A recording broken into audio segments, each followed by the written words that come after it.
berharap banyak gitu bahwa kemudian embarkasi haji asrama haji itu bisa ditempatkan di sekitar pantai Parangtritis, Karangsumu dan sebagainya. Kita harus nyebut gitu ya, ini pariwisata halal satu potensi. Secara geografisnya itu kita yang paling mirip dengan Arab Saudi, ini pasir, gurun-gurun gitu kan.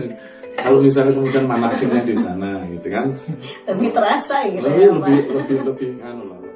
Bantul memang komoditi utamanya ada di sektor alam. Terus pariwisata alamnya banyak sekali seperti Pantai Parangtritis mungkin atau Gumuk Pasir yang kemarin jadi lokasi syutingnya Vigala Bunga Matahari. Namun sayangnya 2 tahun ke belakang ini Pak, Bantul gagal mencapai target PAD di sektor pariwisata. Bagaimana langkah yang akan Bapak lakukan untuk mengelola dan mengoptimalkan pariwisata Bantul agar bisa meningkatkan PAD dari sektor pariwisata? Jadi yang harus dilakukan itu adalah value mapping, pemetaan atas nilai.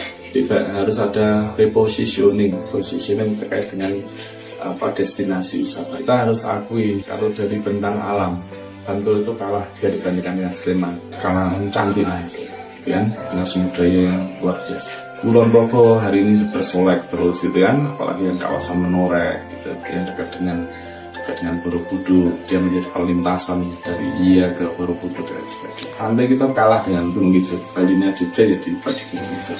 Sehingga kalau kita hanya mengandalkan pada bentang alam, kita relatif tidak memiliki keunggulan bersaing. Sehingga kemudian yang harus cari adalah value apa yang sekiranya paling pas, yang sekaligus menjadi pembeda, dan itu menjadi orang tertarik untuk kemudian mengunjungi Bantul. Kita harus nyebut gitu ya, ini pariwisata halal satu potensi. Dan sejauh yang kita tahu di Indonesia baru ada 1 kilometer. Apalagi kemudian kalau dikaitkan dengan dia yang menjadi satu-satunya bandara internasional, embarkasi haji akan dipindahkan dari Solo ke Jogja. Kita berharap banyak itu bahwa kemudian embarkasi haji asrama haji itu bisa ditempatkan di sekitar pantai Parangtritis, Karangsumu dan sebagainya, atau di sepanjang pantai selatan Bantul, menjadi titik pusat pertumbuhan ekonomi baru. Secara geografisnya itu kita yang paling mirip dengan Arab Saudi, Gumuk Pasir, gurun-gurun gitu kan.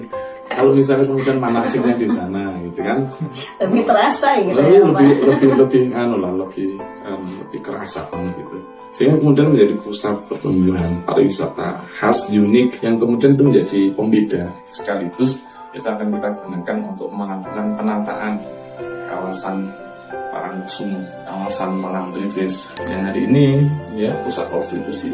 Bagaimana kemudian melakukan penataan kawasan, memperbaiki citra, dan sekaligus memastikan bahwa para pihak yang kemudian terlibat hari ini kemudian juga terposisi